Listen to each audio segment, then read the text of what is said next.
round of applause. Another round of applause. Ladies and gentlemen, lest you forget, this is the first international conference on agroecology.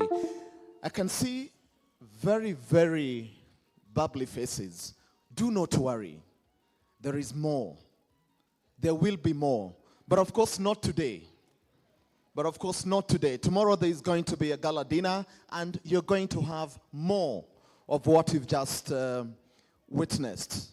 As I told you earlier, those are safari cats aged between 18 and 27. They have performed all over this world. You can mention all the continents. Once again, a round of applause for them.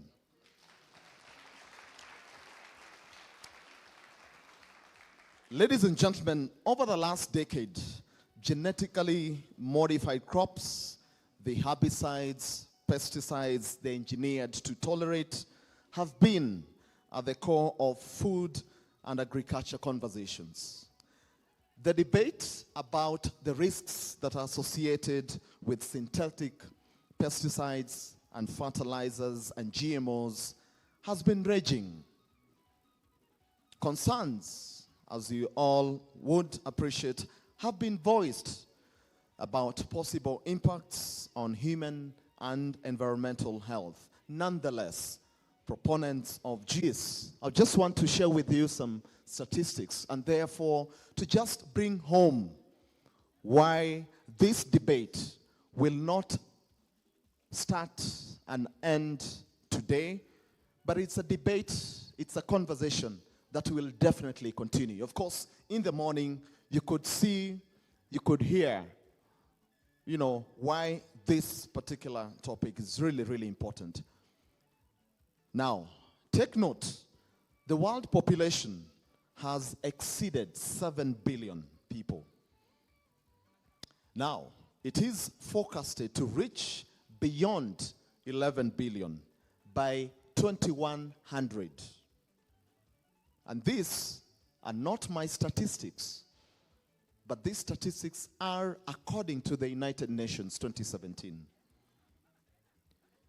Now, the reason why this debate again will continue is because the provision of an adequate food supply for this booming population is an ongoing and tremendous challenge. And of course, here in Kenya, we are currently waiting. Of course, at some point, I was having a chat with Dr. Mokaya, the moderator. Where is Daktari? Dr. Mokaya? Oh, yes. And I asked him a question, and he just told me no. But next month, Kenya, we are going to know whether GMOs will be allowed. And this follows a ban that was imposed more than 7 years ago, citing danger to public health. Now, I will not get into the nitty-gritties of that, but that is just to set a context. Ladies and gentlemen, for the next session, I would like to call the following gentlemen and ladies. And just by the way, I just want to acknowledge the presence of the representative of the chief guests, Honorable Mwangi Kiunjuri, Cabinet Secretary, Ministry of Agriculture, Livestock and Fisheries. He is not here in person, but he is ably represented by Madame Lucy Njenga, who is the Director, Policy Research and Regulation, State Department for Crop Development, Ministry of Agriculture, Livestock and Fisheries. Now you have to acknowledge the full title. So ladies and gentlemen, I want to welcome on stage the following gentlemen and ladies. I'd want to start with Daktari David Amudavi, the Executive Director of Vision Africa Trust. Pigeni makofi akija. Now, for those who do not understand that, it's just exactly that, what you've done, clapping. I would also want to welcome on stage Madame Louise Liticol, the Executive Director, Farm Organics International. Welcome on stage, Madam. I would also want to take this opportunity and welcome Mr. Zachary Makanya, the CEO, Pelham International. Zachary, karibu sana.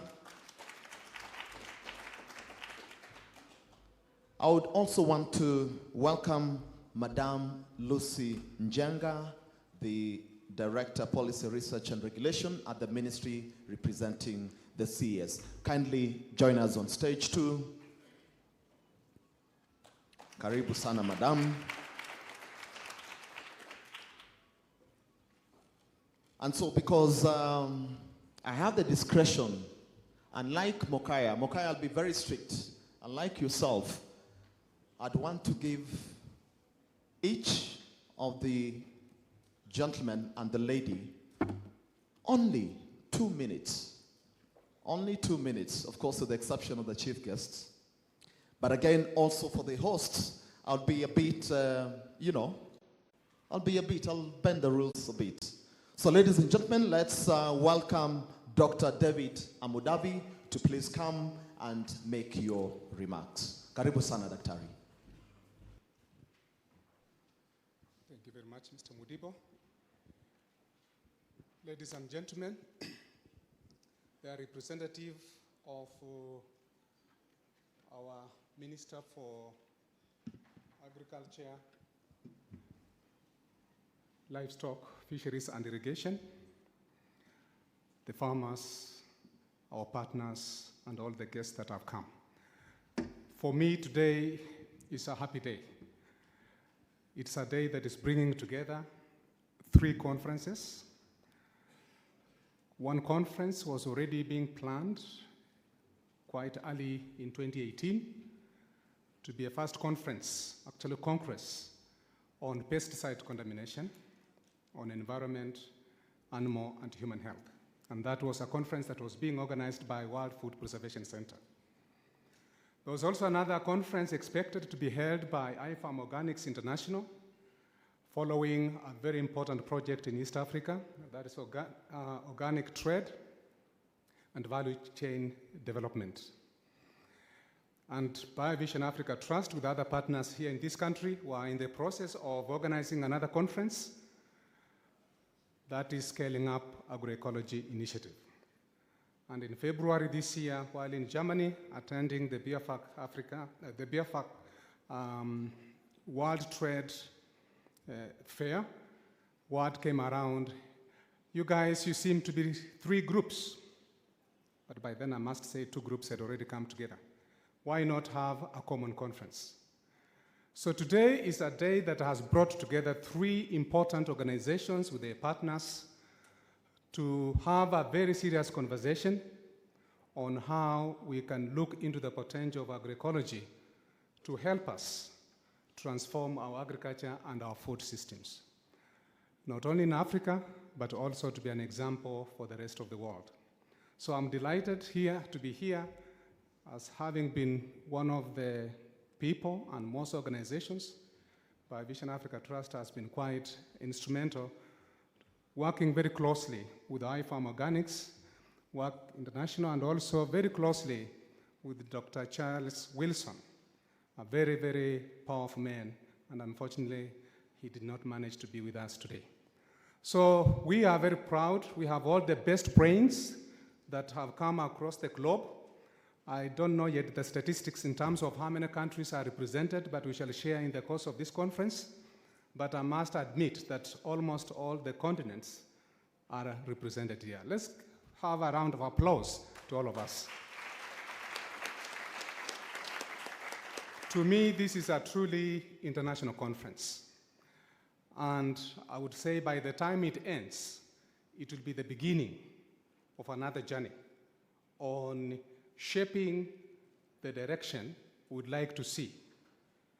How we can work against the myth, the doubts, and all those who think that the God-given foundation of nourishing ourselves and our planet cannot work.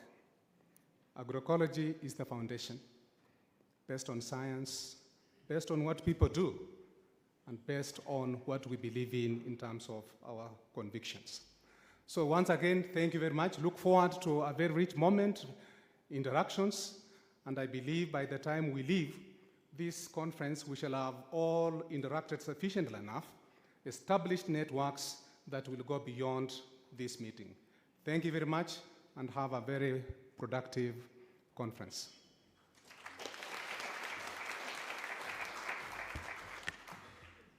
Thank you, Daktari. Of course, Daktari mentioned a gentleman known as Charles Wilson. Would want to at least listen to what Charles had to say, at least to make his contribution in this particular conference. Do you have his video? You can play.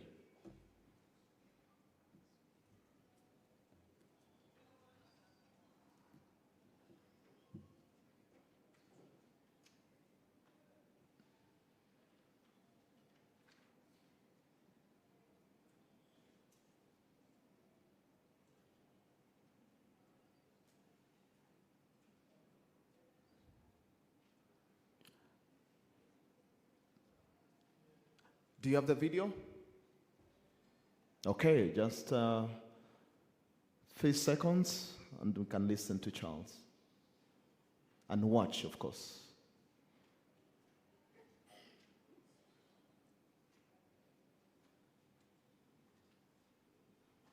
Wilson, founder of the World Food Preservation Center.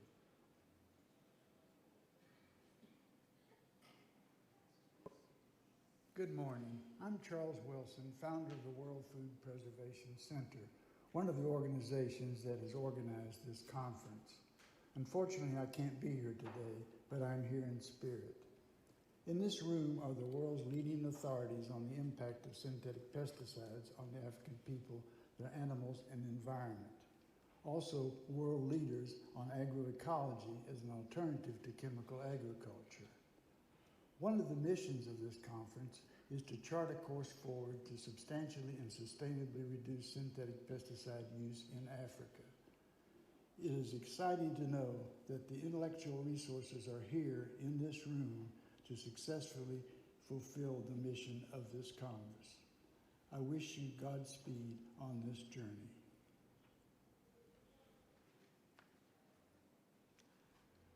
Good morning. I'm Charles Wilson, founder of the World Food Preservation Center, one of the organizations that...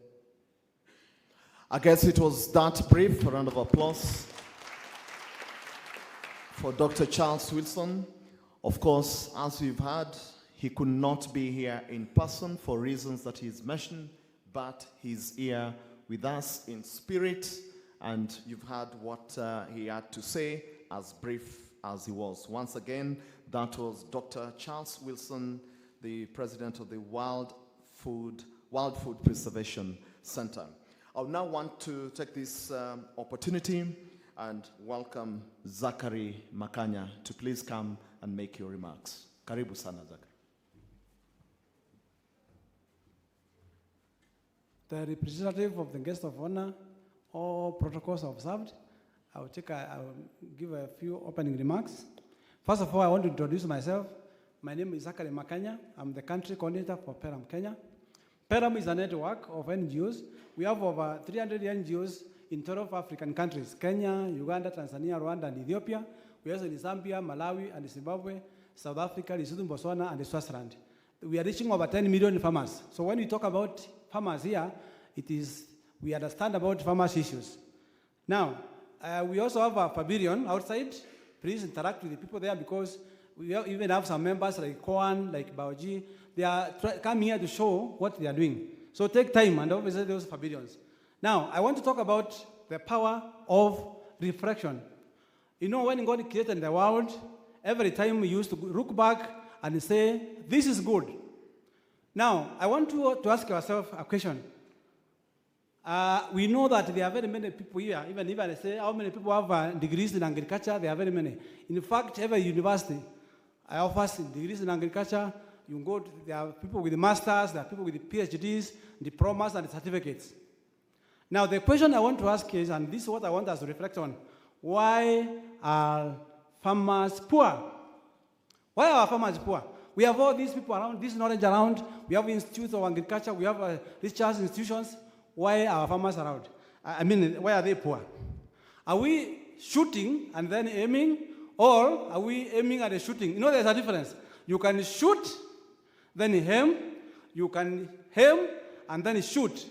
Let us do some reflection about this. There's also a saying which says that if you find yourself in a hole, stop digging. Are we digging? Are we in a hole? First of all, we have to understand, why is it that farmers are poor and becoming poorer and poorer? Because that is what is coming out there.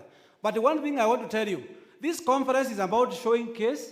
Like when you see the exhibitions which are being brought here, then you can see there's a hope for smallholder farmers, because you can see we have very products under there, we have organic products there, and I think it is good that really you try to learn from this. So this is something that this workshop is supposed to give you hope. To give you hope that there's a future for these farmers. Now, I want to end by saying this. This world requires critical people, critical mass of people who are changed, who are doing things differently. Because unless we change, the world is coming to an end. I'm talking, of course, I'm a Christian, but I'm also saying, when you look at the issue about climate change, the way now the rains are predictable, the drought, all this is coming, it means that things are not well. So we have to change the way things are doing, the way we have been doing things, so that we change our paradigm. And for me, my call here is, please be part of first of all, be changed. Because if you are not changed, if you continue digging, of course, if you continue digging, it's like you are burying yourself. But I want to encourage everybody that we should stop digging. Let us do reflections and find out what is it that you are doing that is not right. Then you correct that one, and then you say, what is it that you have been doing that is right? Then you keep that one up. Otherwise, thank you very much. For me, this workshop should be an eye-opener for all of us here, so that we learn from each other. And that's why we promote networking. Because we think that networking, you learn from others, the best practices, you learn from others, in which way they have failed, so that you don't fail. You learn from others. Now, I know there are some farmers here. For me, the biggest impact this workshop can have is to give hope for that smallholder farmer there, so that they can go with a smile, they can go with a hope. And for you, the last thing, I want to sit down, Mr. MC. Try to interrogate issues and come up with an action plan, and that action plan, when you do it, it will help change the farmers in the world. Thank you very much.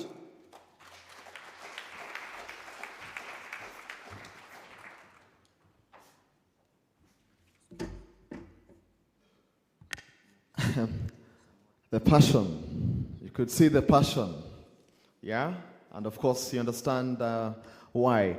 Now, just before I call the next speaker, just want to find out if Dr. Manuel Fleury is around. Is Dr. Manuel Fleury around? Okay, so Dr. Manuel Fleury is not around, just like Dr. Charles Wilson will be able to play a video. But just before that, just hold on, just before that, I would like to ask the following speaker to please come to the podium. But before that, let me just introduce them.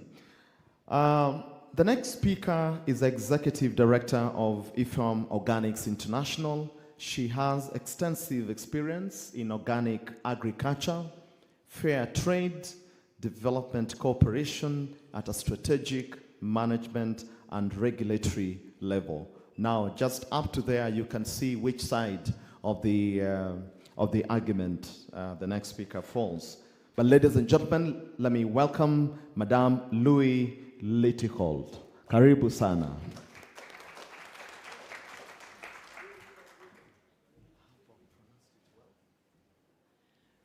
Good day, everybody.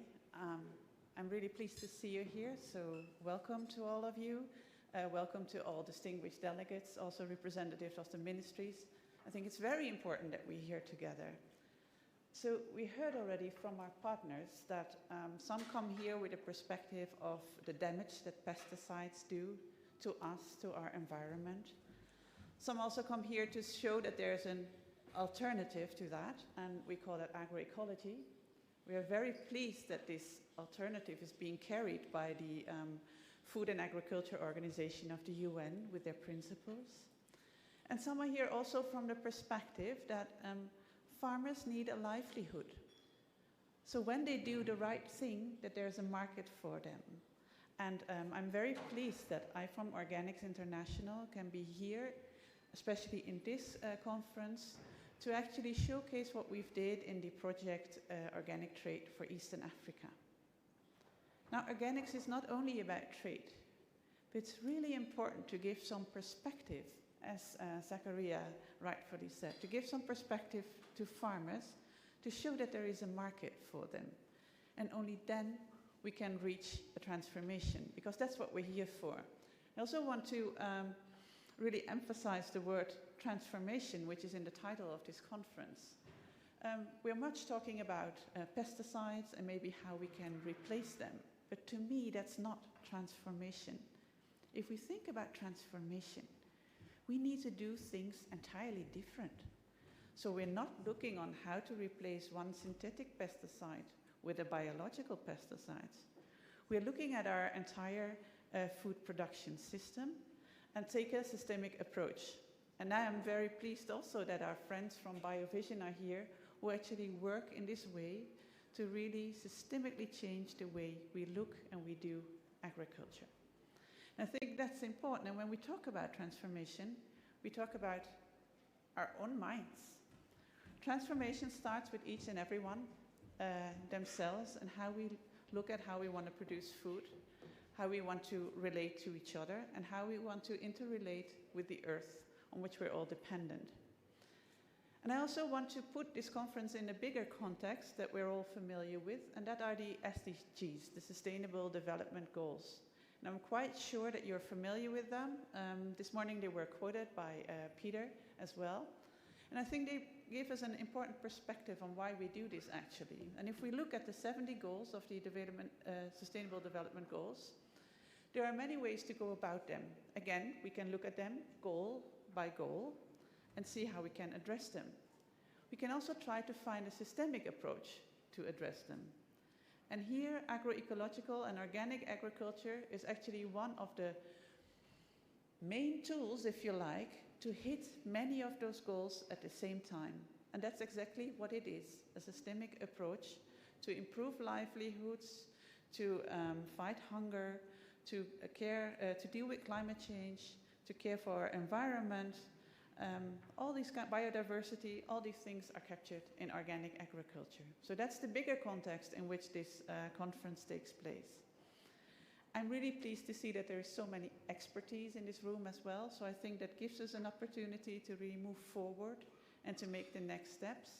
Not only here in East Africa, but I think we should know that this idea of agroecology and organic is something that is coming up and being brought forward all over the world. So also know that we are part here of a bigger conversation that is going out there.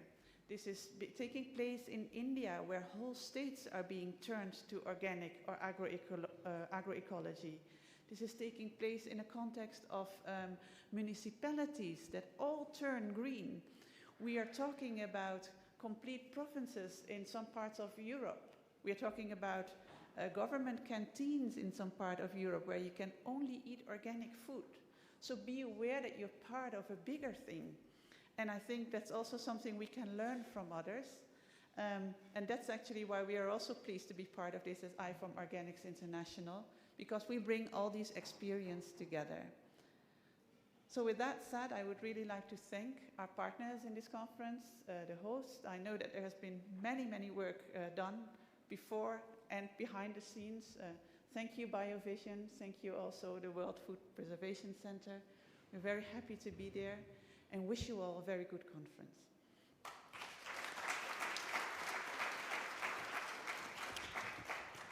Thank you very much. The next speaker, we will have to just watch a video.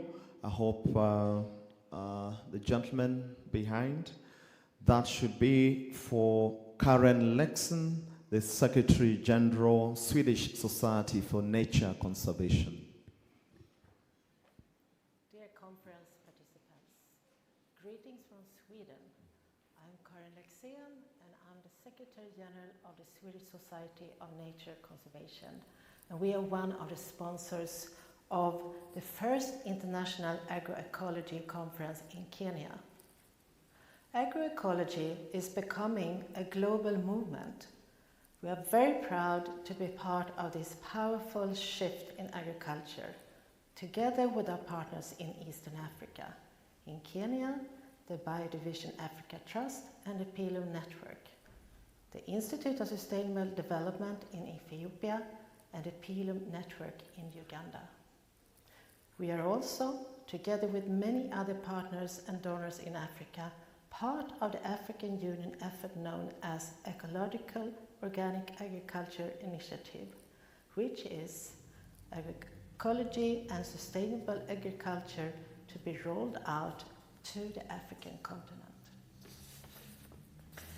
Agroecology gives us ecological production systems.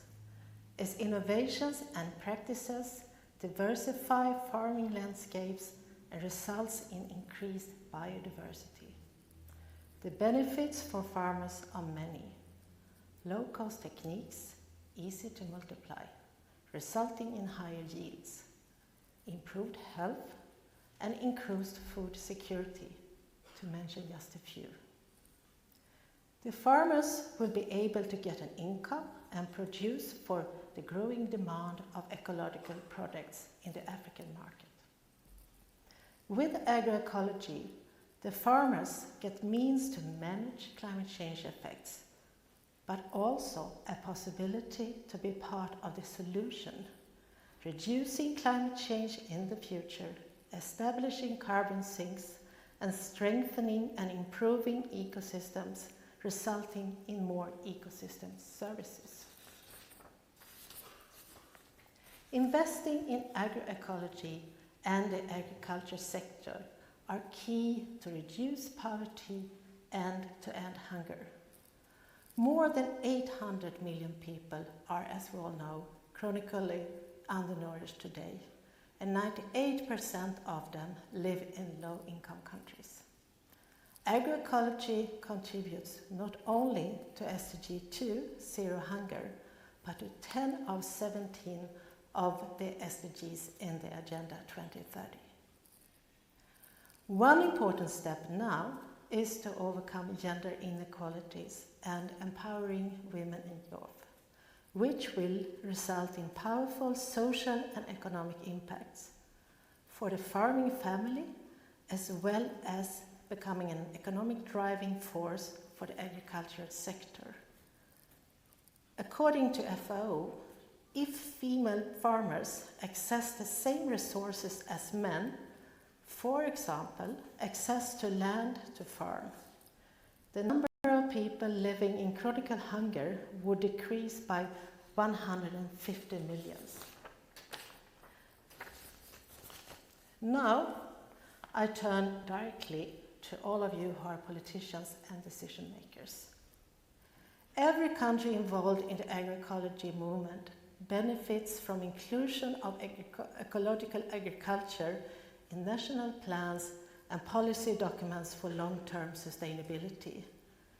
The scale up of agroecology needs strong support from you. So, we need everyone to be part of the solution for the future. We hope that the conference will bring politicians and decision makers together with farmers and scientists to discuss next step to take. I wish you good luck and thank you.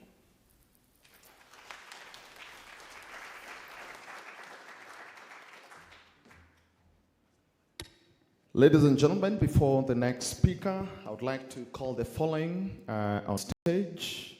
Andreas Schreiber, the CEO, Biodivision Foundation and Chairman of BVAT Board of Trustees, and also Justus Mwalolo, National General Secretary, Kenya Small Scale Farmers Forum. Are those two persons here? Okay, kindly, you can come on stage. You'll, of course, have 2 minutes to give, kindly. You'll have 2 minutes, just like the rest. But last but not least, I just want us to have one more video. Dr. Manuel Fleury, the co-head Global Program Food Security, Swiss Agency for Development and Cooperation.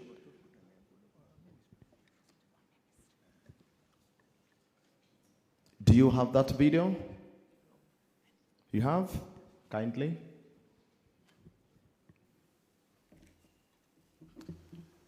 The Chief Guest, Excellencies, distinguished representatives of the African Union, ladies and gentlemen and dear friends, good morning. It's a big pleasure for me to be with you today for a few moments to share some thoughts with you.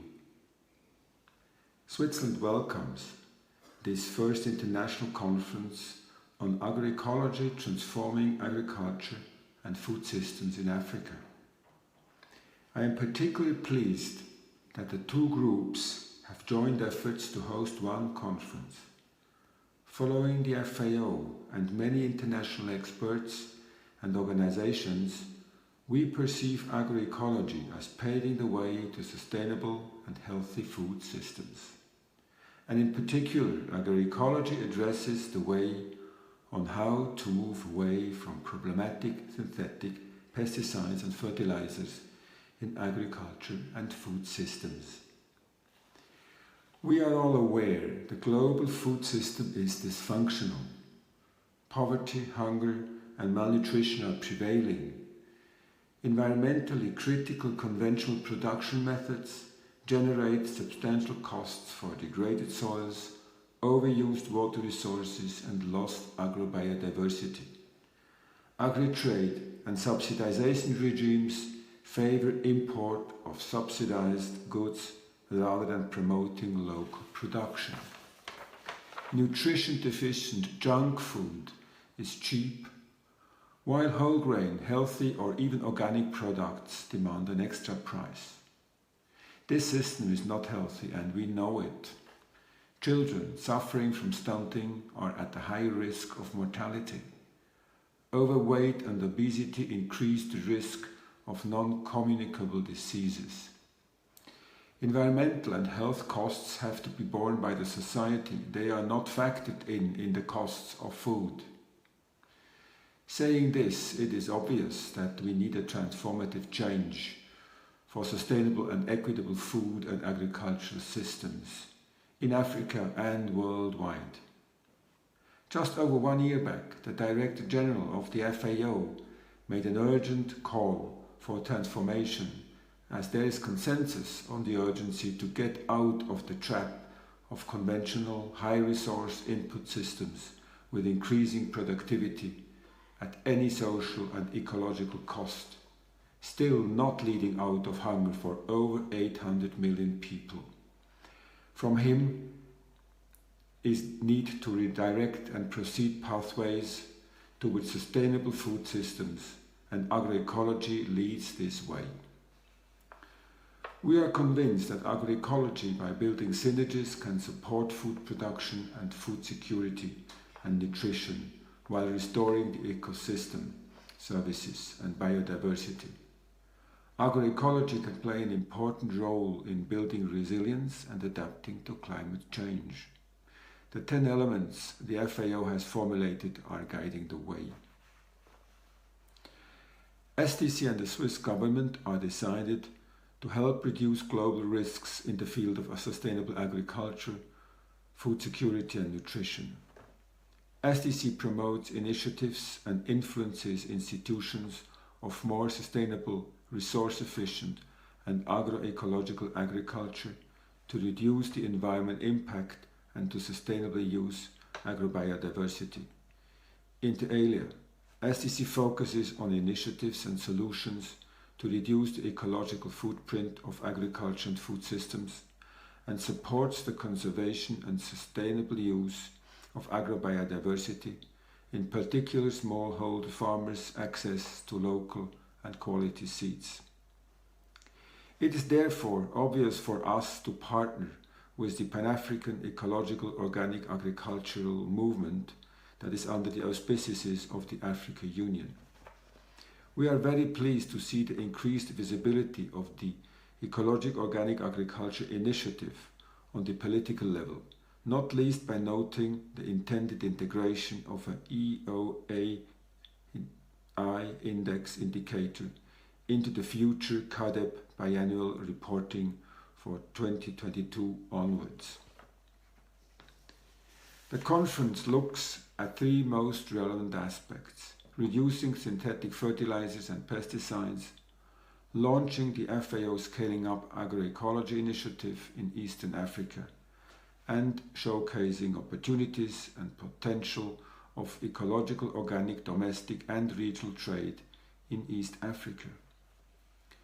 We are looking forward to hear from the conference about particular and specific actions on how to strengthen the knowledge base of agroecology, anchor agriculture and food systems on agroecology principles and practices, and catalyze appropriate policies and investments. We hope that with the support of national governments of the region, as well as with the intergovernmental bodies such as the East African Community EAC and the Africa Union, the various partners' transformation towards a sustainable food system that benefits all citizens can be achieved with a speed we normally only know from Kenyan runners, and as Ronex Kipruto has shown magnificently just some days back in Stockholm. With the African Union Ecological Organic Agriculture Initiative, we all have the mandate from the heads of states and governments to pursue the way towards safe and nutritious food for all, and thereby helping to eradicate poverty. I wish to sincerely thank the government and people of Kenya, the conference organizers and partners, and in particular BioVision Africa Trust, for making this conference possible, to make it a great experience and a big success. Thank you very much and enjoy this very important conference and days. Thank you. The Chief Guest, Excellencies, distinguished representatives of the Africa Union, ladies and gentlemen and dear friends,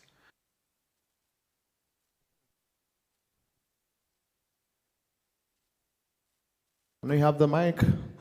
Okay, thank you very much. Now, in the interest of time, I just want to give the next two gentlemen, again, strictly, very strictly, 2 minutes to just come say a word before I hand over to the moderator. I would like to start with Andrea, kindly. No, you can go. Yes, thank you very much. I think so much has been said and laid out that we don't have to talk about the problems, why we're here, and we hopefully move now on to what the solutions ahead of us could be. I'm with my good dear friend David Amudabi, who said this is a happy day for him. It started very happy for me. In the morning we had to find people we didn't know up to now. That was easy task. And I met people from Burundi, from Senegal, from Zimbabwe, from South Africa. So it's really a Pan-African or even an international crowd here. And that makes me really optimistic for these 3 days, because we want to lay out solutions, and we don't have final solutions, of course. We are discussing, we're having a dialogue, and this is what is needed, urgently needed. And for those, the younger among us, who don't follow the discussions for 30 years or 40 years, don't take it for granted.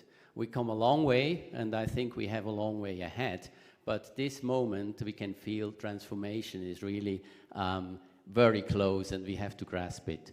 And then one thing which was not yet mentioned is what unites all of us, the students, the farmers, the decision makers, executives, NGO or government, men, women, we are all consumers. All of us, we depend on the farmer's work, and all of us, we are from time to time going to a shop, buying something like food for us or for our children. And we have to think very hard what we as a consumer would like to eat tomorrow, and what do we like our children have to eat tomorrow.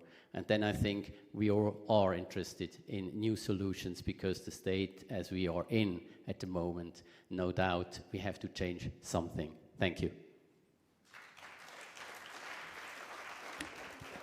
Thank you very much. Bona Justus Mololo, kindly.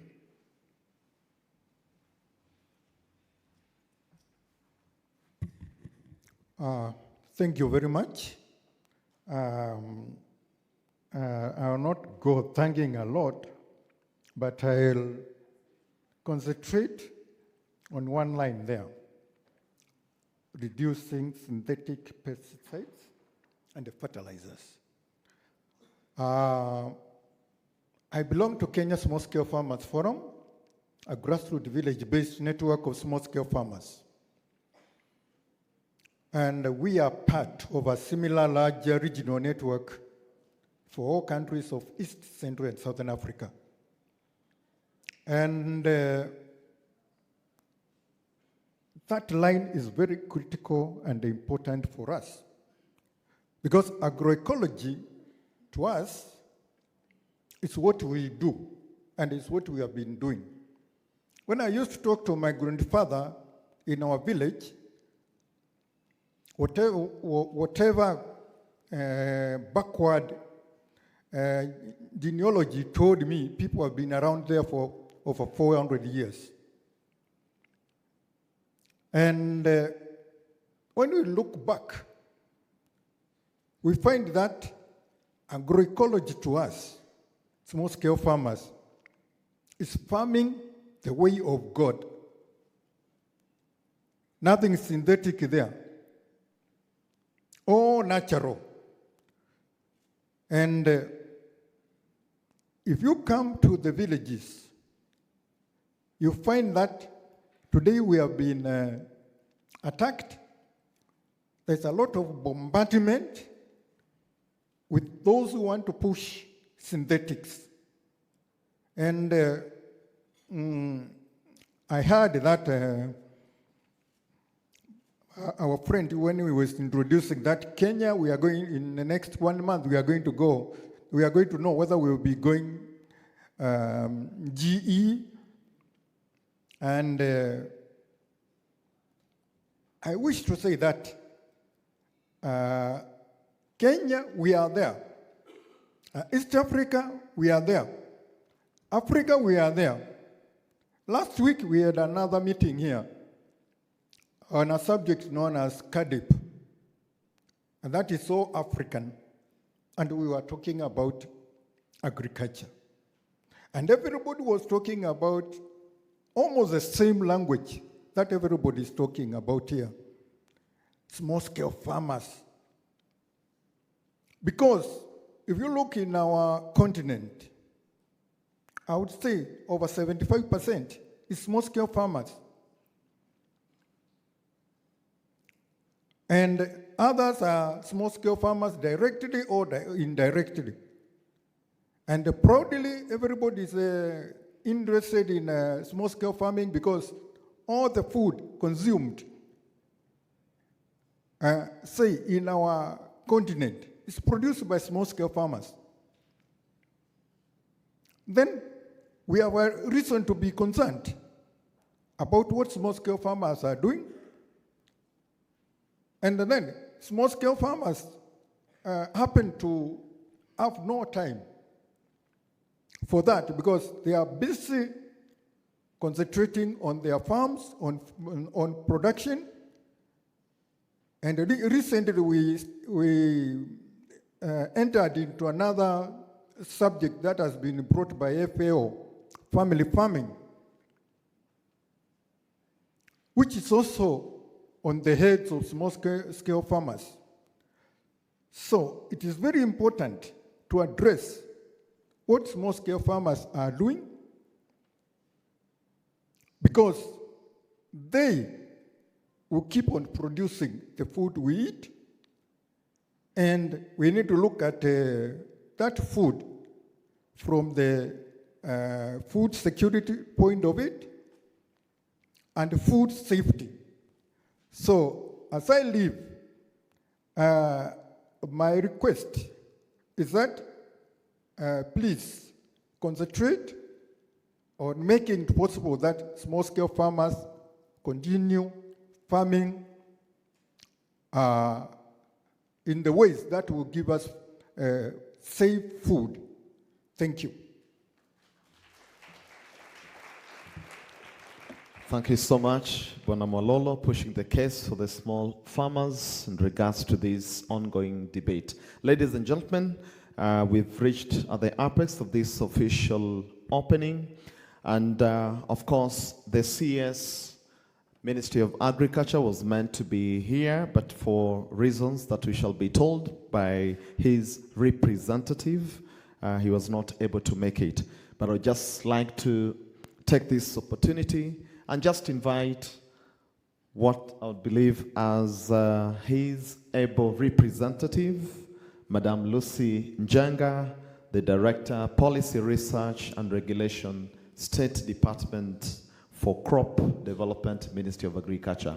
Karibu sana, Madam, to give your speech.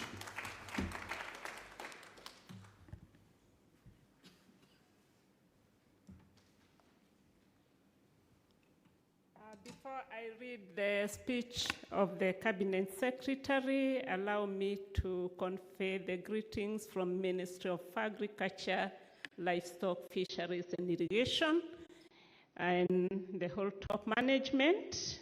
They know the conference is here, but because of the many tasks which are there, they couldn't make it. Therefore, now allow me to read the speech. Thank you.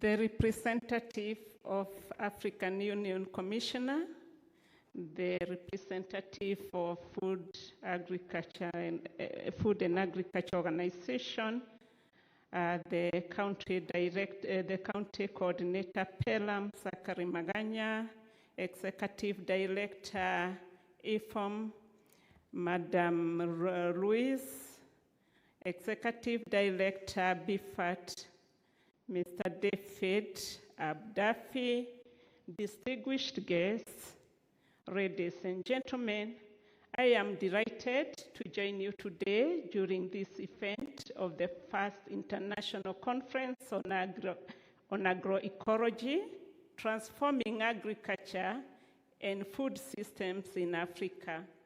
I wish to thank the organizers of this conference, the World Food Preservation Center, Biofusion Africa Trust, and IFOM Organics International with their partners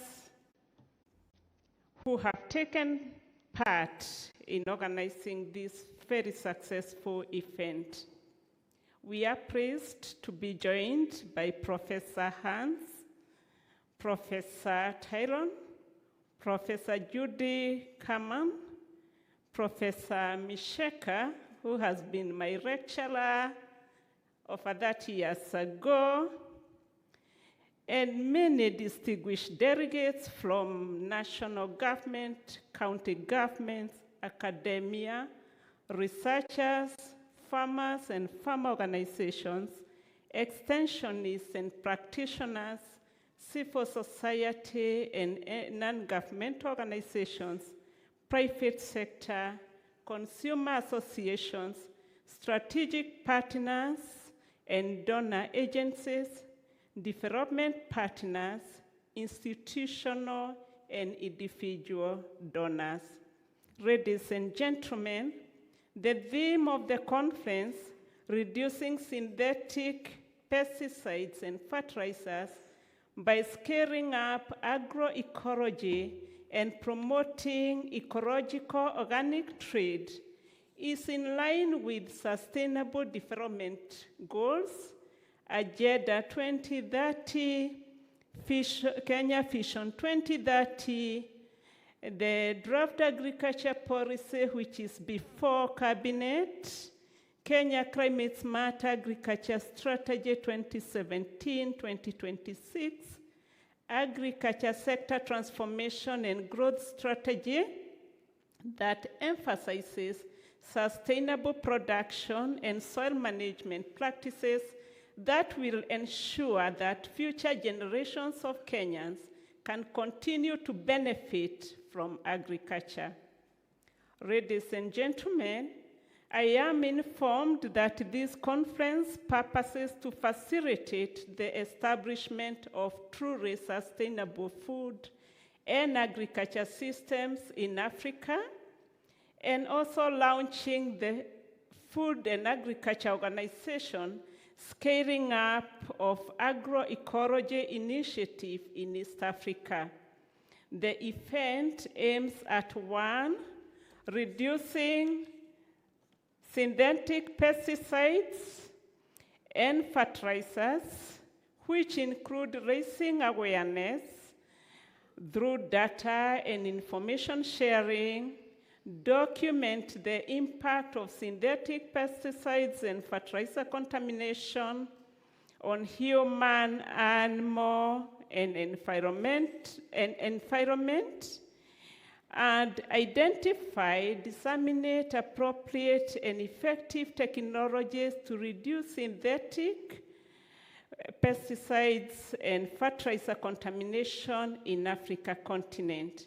2, launching the FAO Scaling Up Agroecology Initiative in Eastern Africa, which include provide opportunity for sharing concepts and framework for implementing and analyzing impact of agroecological-based systems to provide a platform for sharing successful processes and cases.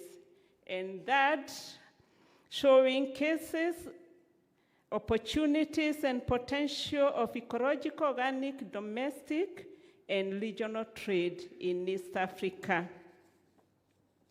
Ladies and gentlemen, many African countries are agricultural-based, and a large percentage of their population is dependent on subsistence agriculture. In Kenya, for instance, agriculture is the mainstay of the economy. The sector contributes about 33% of the total gross domestic product, and millions of Kenyans depend on agriculture for income and food security. Kenya Vision 2030 identifies agriculture as one of the key drivers towards achieving 10% economic growth rate. Ladies and gentlemen, one of the main functions of the government is to define and implement necessary policies and regulatory frameworks. And to this end, the Ministry of Agriculture, Livestock, Fisheries, and Irrigation has drafted an agricultural policy in accordance to the Kenya Constitution 2010, which provides for 2 levels of government. And the ministry has also formulated the agricultural sector transformation and growth strategy, which prioritize 3 anchors to drive the 10-year transformation with specific target set for the first 5 years. 1, increasing small-scale farmer incomes, and secondly, increasing agricultural output and value addition, and third, increasing household food resilience.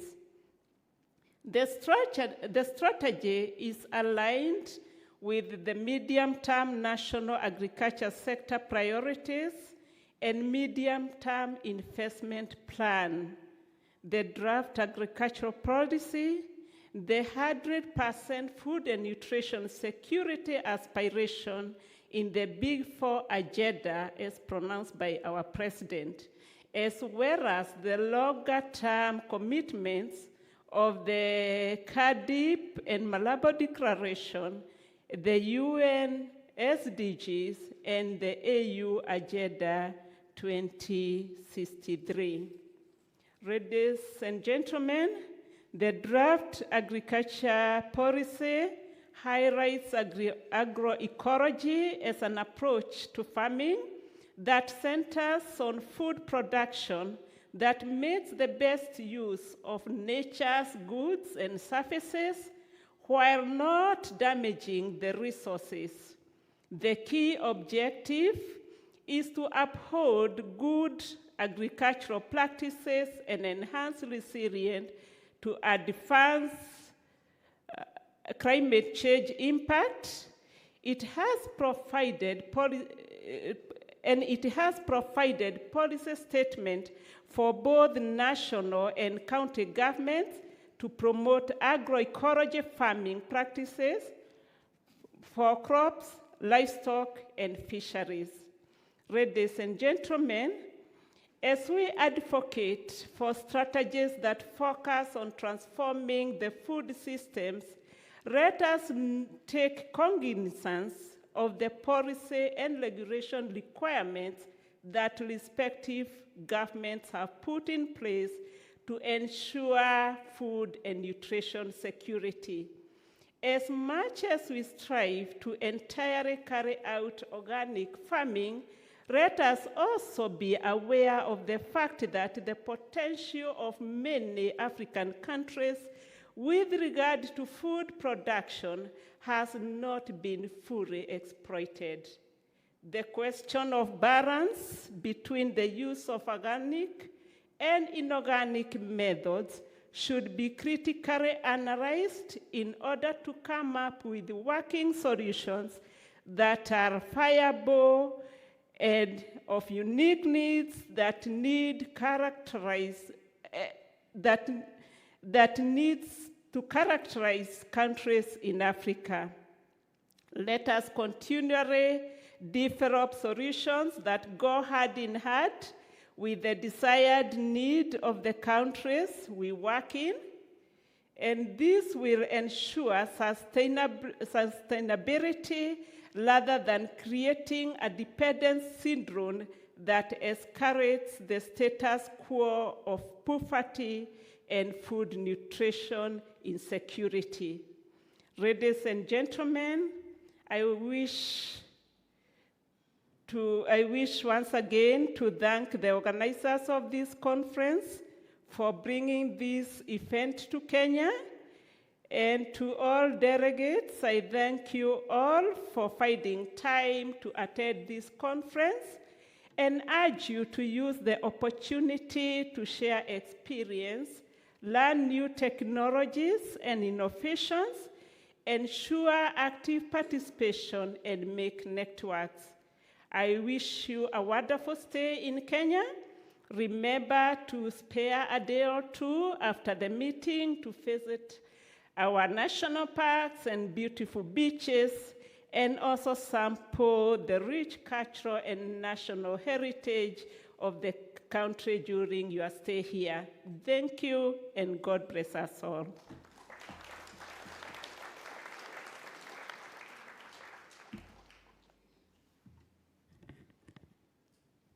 Just another round of applause to Madame Lucy Njenga.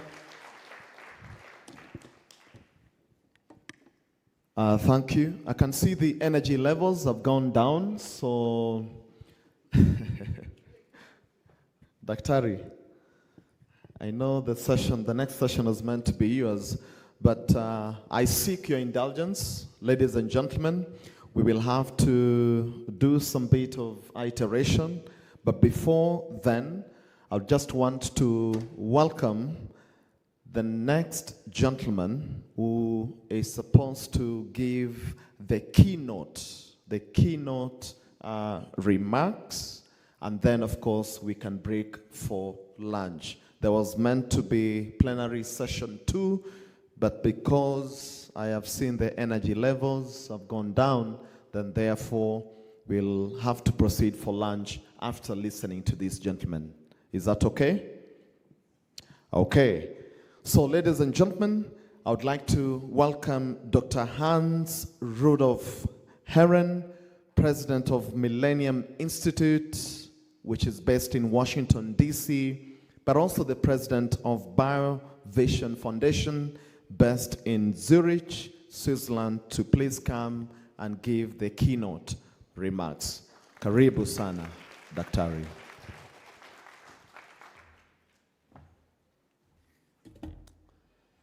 Thank you very much for the introduction. Ladies and gentlemen, distinguished guests, and mostly friends. I don't know everybody who's in here. As usual, there are all kinds of people, that's fine. I would say that I'm very amazed at how many people came to this conference. I mean, we did a lot of work in the background, and I want just to mention that don't take it for granted that this conference actually happens. There's been a lot of forces moving against it, but we persevered together with the main organizers to make sure that this conference will happen, despite a lot of, as I said, pushbacks from many different quarters. And what I want to do now, and I'm really sorry that this is happening like at 2 o'clock, give my keynote. I really feel very bad to keep you from going for lunch. But I'll try to be as short as possible and just introduce the topic or the background to where we are today. Maybe just to start, what I wanted to say quickly is that the Ecological Organic Agriculture Initiative is actually an initiative which started as after a discussion in Addis Ababa where we discussed the IAASTD report, and I'm sure you all know it because you all read it, the International Assessment of Agricultural Science and Technology for Development. So we can see that we're coming we're getting there slowly, but much too slowly. So can we have the PowerPoint?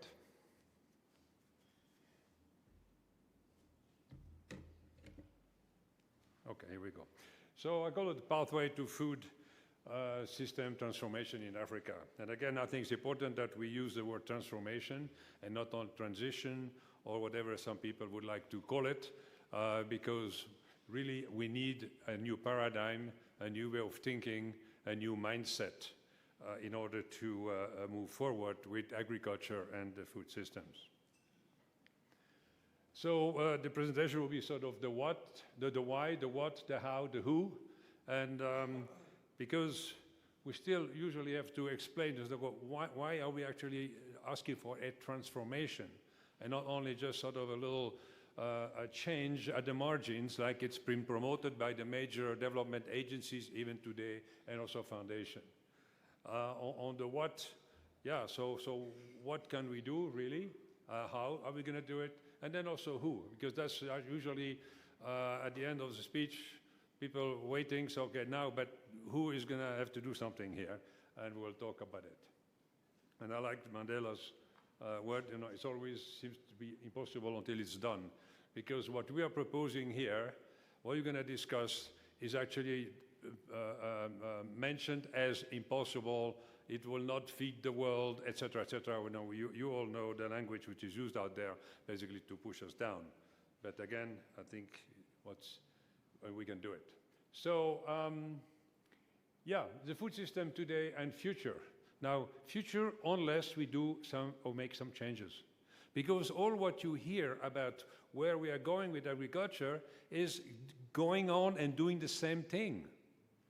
All these calculations out there about how much food, how much land and all this is, yeah, if we continue on the same old green revolution path. It is not calculated that we are actually going to change or we need to change. And I think that's an essential point. So whatever statistics you look at, be very careful, because it means going on the same path and not actually changing. And I think hopefully we're going to discuss this here in the next few days. Right, we're going to do things different, and that's why the statistics and the numbers will look different at the end of the day. So, yeah, you've seen all this bad landscape going, and again, you know, then you can look at, okay, what's in the plate? This is the plate here. Too much ugali, not enough vegetables, for example. I'm not talking about the meat, some like it, some not, but this is not the way forward, and I'll show you this because that's exactly where the problem comes from. Or this thing here. More meat than something else in there. And most people actually take all the veggies out when they eat hamburgers, you have probably noticed. They're left in the plate. Or if you go to Asia these days, everything is pre-packed, so you put some hot water in there. Now, this is the way people sort of, or we are pushed by the business world to eat our food. And because of that, the agriculture behind it looks like the slides I showed you before. More land or more forests in the tropical areas for palm oil. More rapeseed, as far as you can see. Go to Europe in the spring now, I mean, it's all yellow, that's it. Don't see anything else. Or you can go in many places in the US, even so Europe also, maize as far as you can see. This sort of maisification of the world, with one of the lousiest human food you can think of, maize, from the content. So he says that in a country where people eat ugali so much, but again, as you all know, it's actually not that healthy. It's good as a part of the menu, but not majority in the plate. The same for us with potatoes or somewhere else, whatever people use as a staple, could even rice. So, what's the problem with this agriculture? The problem is that actually we're shooting ourselves in the foot by producing more than half of the greenhouse gases which are actually killing us. So, you know, so you're going in a circle and we go further down, down, down. Digging our hole, as I heard before, yes, we are digging the hole deeper. It's going to be harder to get out unless we stop digging and go in the wrong direction. You know all the numbers. I'm not going to the details because of time. And because of all these greenhouse gases and because of the bad use of natural resources, we have reached planetary boundaries in many areas. And agriculture, those black dots there and the green, that's agriculture's contribution to these boundaries, to meeting them and going beyond. That system cannot go on. We've been saying this now for a while.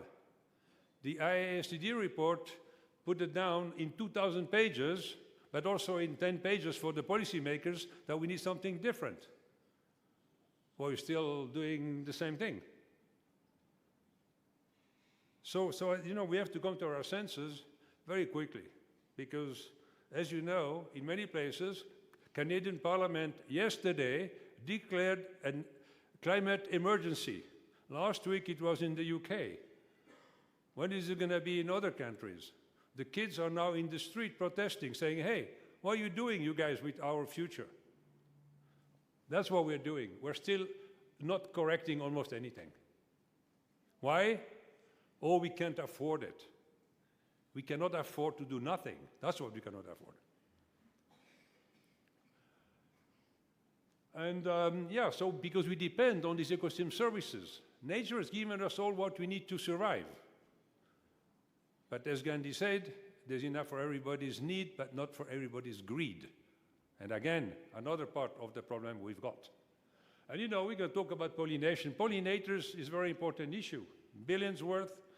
Not the best stuff in your plate is there because there are bees around. Those bees and the wild bees. All the other food we have, the starch and that, we don't need bees for that, but that's not the food we need really to have a healthy diet. So what happens? There's a report, the IPBES report, that came out a few weeks ago, again, ignored in the news, mostly. When again, he pulled the alarm, say, hey, what's going on here? We got to do something. There's many other things in the news all the time. So just to say, you know, what is more important for us right now than to preserve the biodiversity which nourishes us, nourishes the planet, the people, the animals. Nothing is more important. So when are we going to do something about it? I know I'm probably talking to most of the converts here. Again, I don't know exactly who everybody is. But, you know, we have to carry this message home to the families and beyond. If we don't do it, don't wait for the media to do it. I'm sorry. They're not. And why? Ah, have you seen who owns the media? Who owns the newspapers? You can't go talk against those people who actually want to make money on your back because they won't print it. If they print it, they will be shut down. I mean, so we have to understand this. So we have to pass this message down from person to person. That's how it's going to happen. And it's happening somehow, but not fast enough. This picture, probably seen it before. Again, you know, we are degrading our soils at a rate which is just unbelievable. Actually, we should be, according to SDGs, you know, have a land degradation neutral. I mean, what a stupid number. Neutral? No, we need to rehabilitate the soils. And we can do that. Agroecology, for example. We don't have to actually say we don't have a good land. No, we can rehabilitate it very quickly using those practices we know. Now this picture here, I mean, I'm divided to show it to you because you see people say, all right, we're going to have a problem with climate change. Yeah, sure, we're going to have a problem if we don't change what we do. And these pictures shows exactly the problem. Yes, we'll end up exactly there if we do not change the way we do agriculture and we reshape our food system because it's connected. You cannot separate these things because what we eat dictate what farmers will produce and how they will produce it. Has to be understood. But so again, if we don't act on the transformation, you can see where we're going to end up. Not very good, right? And there's I found this little thing. Africa, we know, will cease to exist by 2050, and this is by the Sudanese ambassador to the UN. 2050. Yeah, well, that's not far away, right? Many of you will see it. I won't. But I think we should start to really be concerned. But really concerned. And go to our policymakers. Now, we'll hear more about this. We heard some numbers this morning already about, you know, the chemistry we use, how much damage this makes. It is huge, right? Huge. And I don't know about Africa, although the consumption of pesticides in Africa is low. But what is it? Total? Per acre? Aha, then we have to start to think about, okay? We can talk about this later. I don't want to, this is just the health impact, okay? This human health impact across the different areas, environment, so hunger and undernutrition, diet-based, food-related diseases, and mental health. So these, the PowerPoint will be available. We can go look into more detail as you want to, but these are latest development. And you can see how huge the impact is. How many boxes do we have there? We cannot continue to actually affect our health by the agriculture we do. So again, we need to change. Now, actually, how do we create these programs? How? Where is it coming from? Well, it's coming from that business only, money is running the show.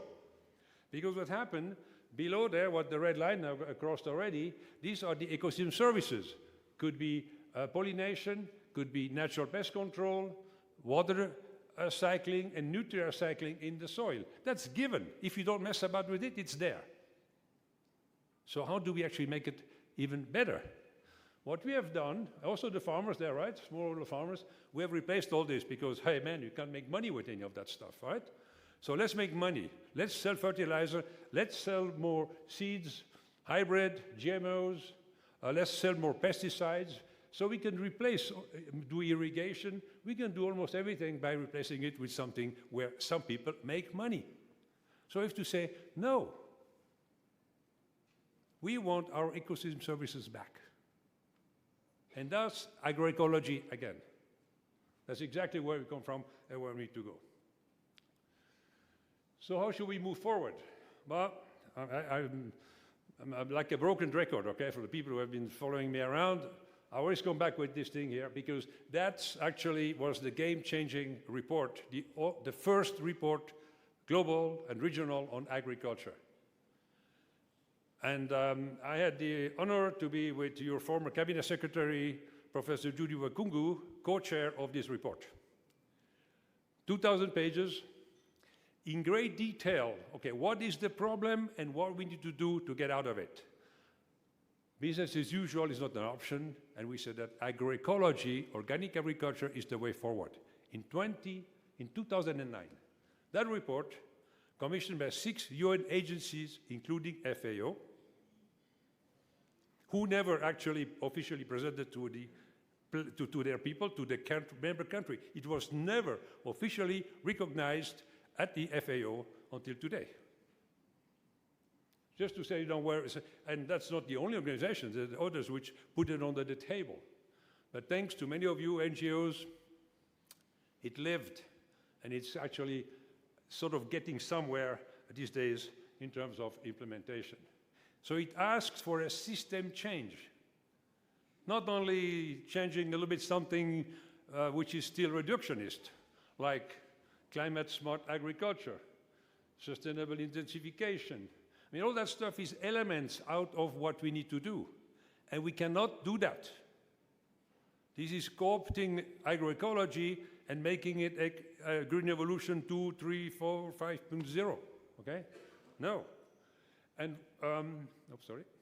And so what we need to be systemic. I heard that before already. Don't go into details here. I just show that it's a system. Everything is connected. If you do something here, something will happen over there, even behind where you don't think it's going to happen. It will. It's happening right now. Think about the planetary boundaries. Things are happening nobody would ever thought will happen, but they're there. So again, just to say that that's what we need. And so we cannot, and there's a good report of IDRI, just came out about 3 months ago, about Europe. Europe can nourish itself with agroecology. But, there's a little but somewhere. We cannot do it with the same diet as we have now. A diet which is actually killing us, right? Look at the health bills everywhere. So what we need to do, we need to change our food, diet pyramid from what it is there on the right-hand side, a lot of meat and dairy and all this, to the left-hand side one where we do reduce our meat and milk product consumption for more greens. And if you do that, then you actually would change your agriculture from the dirty agriculture there on the left to a clean, organic, agroecological agriculture, which stops the emissions of CO2. It is neutral and actually positive. It can take down from the carbon load we have put up there. Not only can it be neutral, but we can take down, okay? So that's important to know. And for that, there's actually, again, last week, you see things are happening slowly. A new plant of 1 trillion tons of carbon dioxide. And finally, I've been waiting for this, somebody out there decided, yes, agriculture can actually do it. And agriculture is the only one can do it. And agriculture, I mean agroecology, not anything of CSA or whatever name it, a type of agriculture. No, agroecology, because agroecology is the system. And farmers cannot do the right thing unless the people, the consumer, do the right thing. So you can see, you know, this systemic, but finally it's there. So where is agroecology? You know, people talk about definitions. There's many out there. I've 70 definitions or something like that you can find.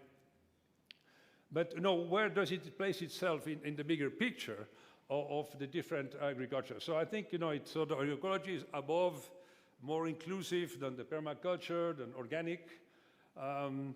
Ecological agriculture, again, is very much part of or fits inside the agroecology idea and practice. So to me, agroecology, to many, it's a science. It is science-based, very important. It is the practice, and it is the movement. And that's what most people out there don't like, that this is the movement. Because if agroecology gets really implemented the way we think it should be, there will be winners, a lot of them, and there will be some losers, so be it. You can't make an omelette without breaking an egg. Okay? And that is to be clear. And we have to be clear. But people have a choice out there. They can change, they can do something different. The example I like to use is that when people invented the diesel engine, what happened to the guys making steam engines? Well, either they disappeared or they started to make diesel engines. All right. That's my message to the people out there, agribusiness, who say, no, we cannot do it, or we're going to lose jobs, or the world's going to end, people will die, all this. Nobody will die, I guarantee you. Actually, we'll be better off.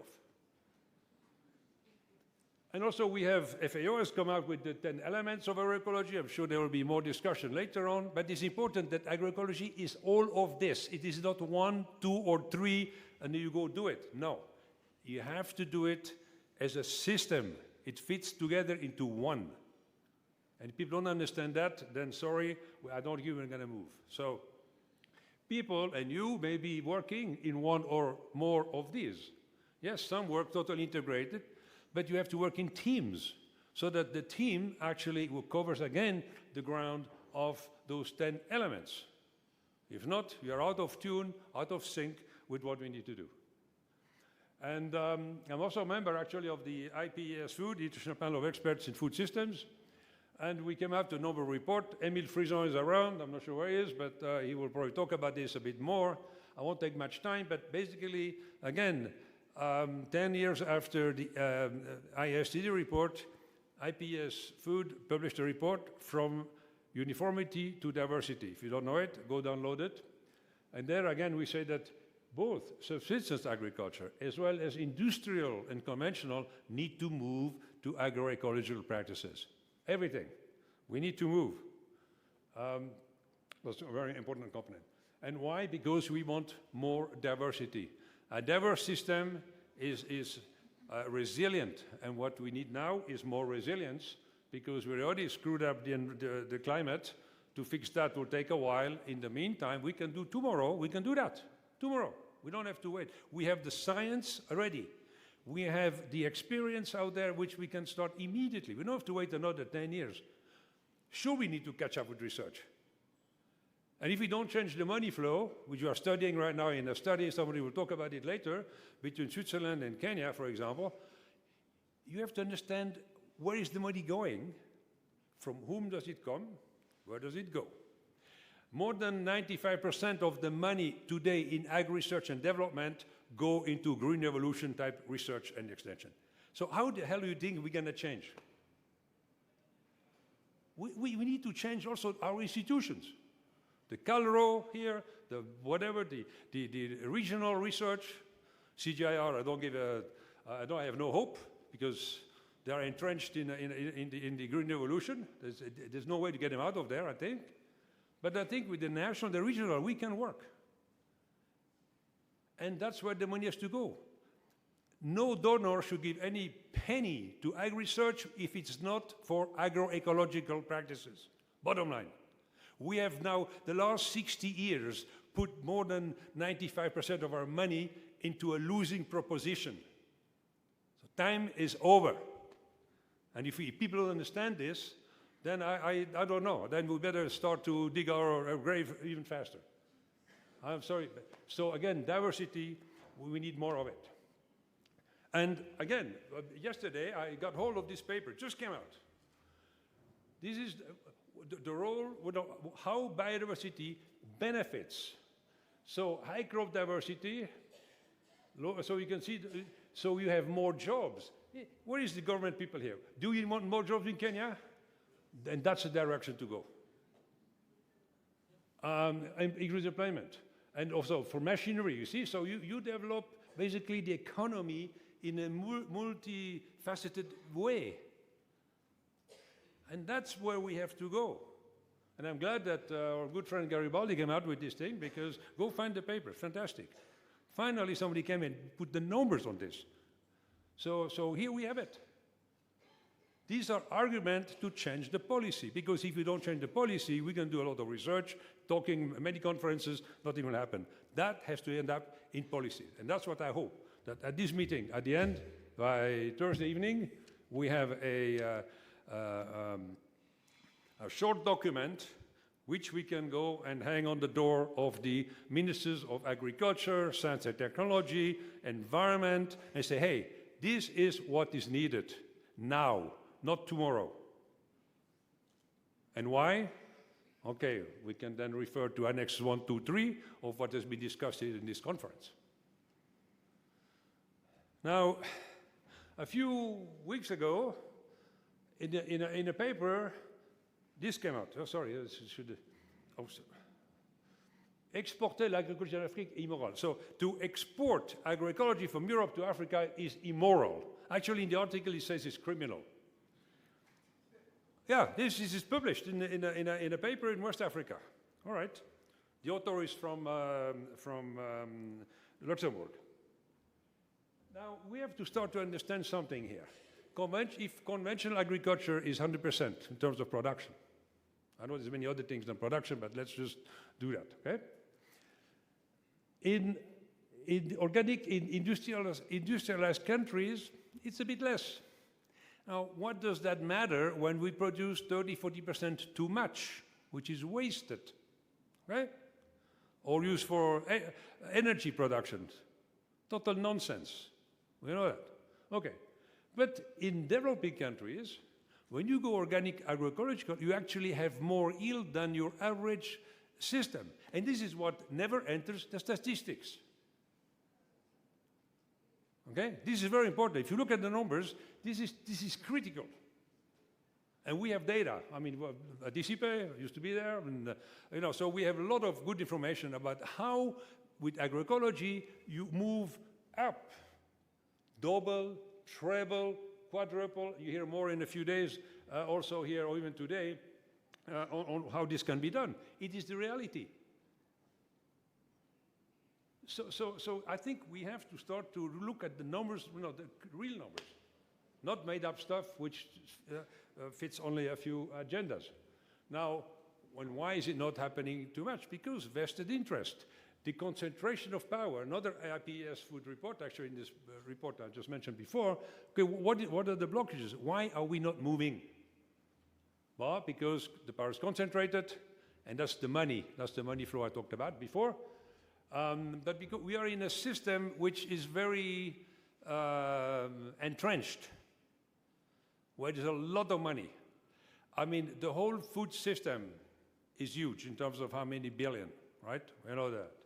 And so if you go start to change things around, people will start to say, no, we cannot do that, do this and that. So it's very strong. And again, I suggest you read this report with all the details in this one. Now, in the meantime, yeah, people are doing things. Okay, so for example, by Vision Africa Trust, EO initiative of the African Union, and somebody mentioned, yes, the heads of states have signed this piece of paper.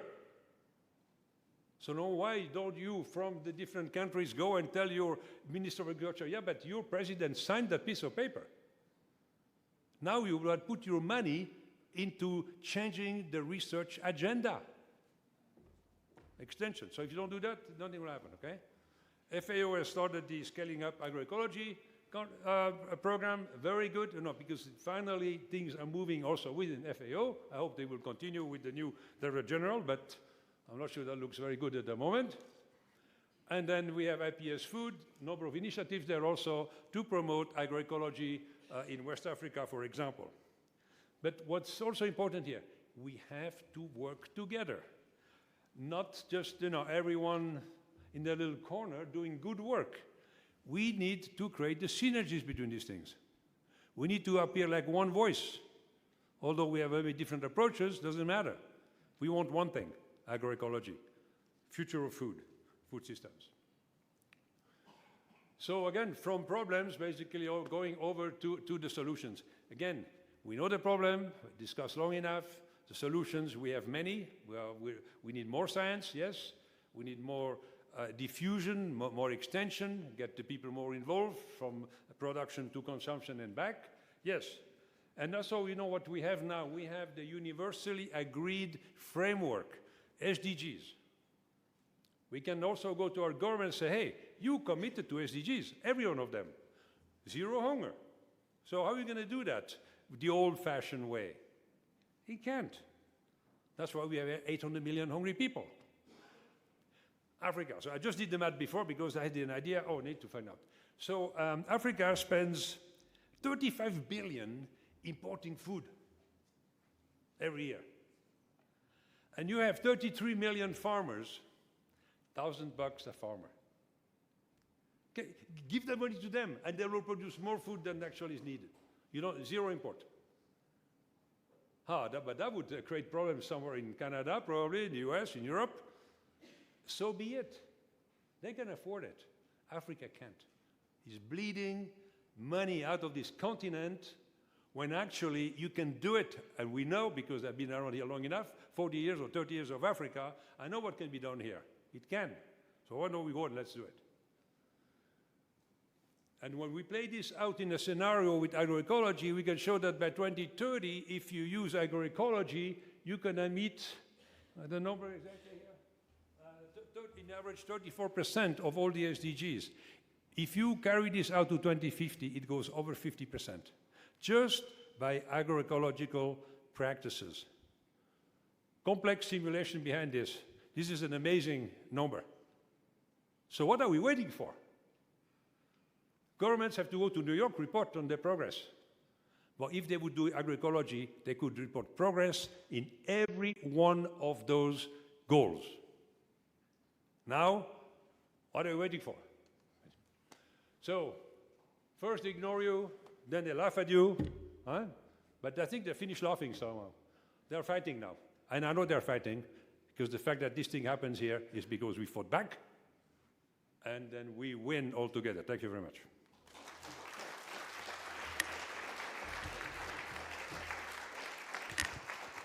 Thank you very much. In the interest of time, I just want to thank you once again. I've been your MC, Norman Mudibo. I would like to take this opportunity and invite Sylvia. Sylvia.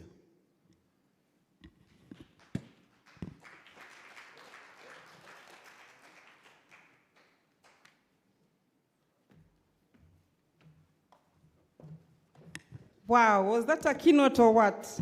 Can we appreciate Dr. Herring again? Thank you so much. All I can say is that you came prepared. You came prepared, and I think everybody has benefited from that. One of the things I really liked is that quote that you gave us, business as usual is not an option. And I hope this is going to be the mantra for this conference, and that at the end of the day, we're going to take what Dr. Herring said, that we should come up with some real actionable ideas from this conference that can be taken forward. So I want to say that we are running very, very late. Some of you, I know you're used to having lunch at 12:30. Your stomachs are wandering. Yes, so we want to make it food time. So I just want to tell you how we're going to eat. But before I say that, I want to say that can we try to be back here at 3 o'clock? Because we are really running back on time. What we tried to do in a very clever way was combine 2 sessions, if you noted, so that we can go straight to the EOA breakouts, plenary session. So if you can be back here at 3 o'clock, we're going to be starting with the EOA plenary session. So for lunch, I want to tell the people on the table, they are my guests, plus the people on this front row.